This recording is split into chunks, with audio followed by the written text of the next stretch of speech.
I'm sure we all remember the Unite the Right rally which took place in my hometown of Charlottesville just last year. And more to the point, I'm sure we all remember this event.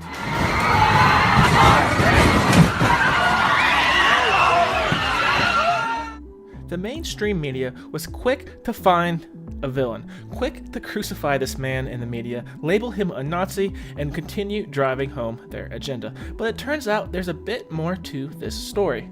Let me introduce you to these guys, Redneck Revolt.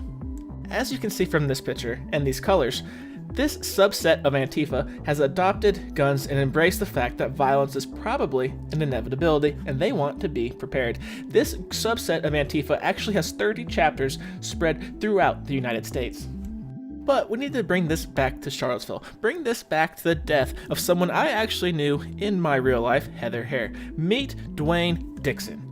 You could call Dwayne a bit of a leader inside the movement, which is Redneck Revolt. And as you can see from this article, he's actually a University of North Carolina anthropology professor. Who else do we know that's a professor, a member of Antifa, committed some violence with a bike lock? Oh yeah, Eric Clanton. But as I said, Mr. Dwayne Dixon is a bit of a leader in the movement. In fact, take a look at this video footage which was taken during the events of the Unite the Right rally and indeed the car crash. Slow down traffic, be willing to put your bodies on the line, but if the cops aren't going to stop them, they all know you're here, right? They're going to drive by your ass, or someone's going to get hopped up and run your ass over, right? Right? Right, so we know traffic's coming this way, right? Get in that intersection and start turning traffic that way.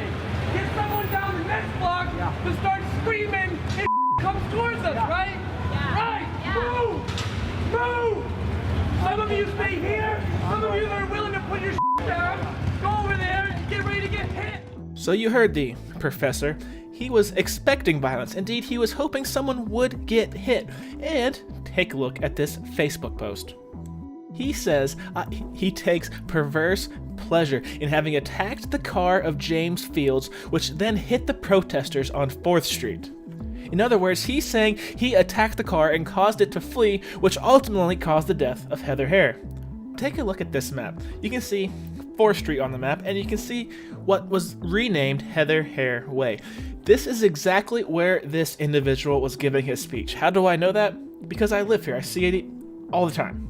But perhaps one of the greatest injustices of all is that the mainstream media will absolutely not bring this up. They will not tell you this is going on. They will not tell you about this individual. I only hope the police, the authorities, are going to go knock on this guy's door and start asking some tough questions. Am I saying this Dixon character killed Heather? No. Am I saying James Fields is 100% innocent? No, I don't know any of this. I'm simply saying if you're going to report this story, you got to do it fairly. You got to provide all the facts at hand. And let's get to the bottom of this and stop pushing some bullshit agendas. Anyways, guys, that about wraps it up for this one. Big shout out to my Patreon supporters. I appreciate everything you do for me. And until next time, guys, peace. Like and subscribe.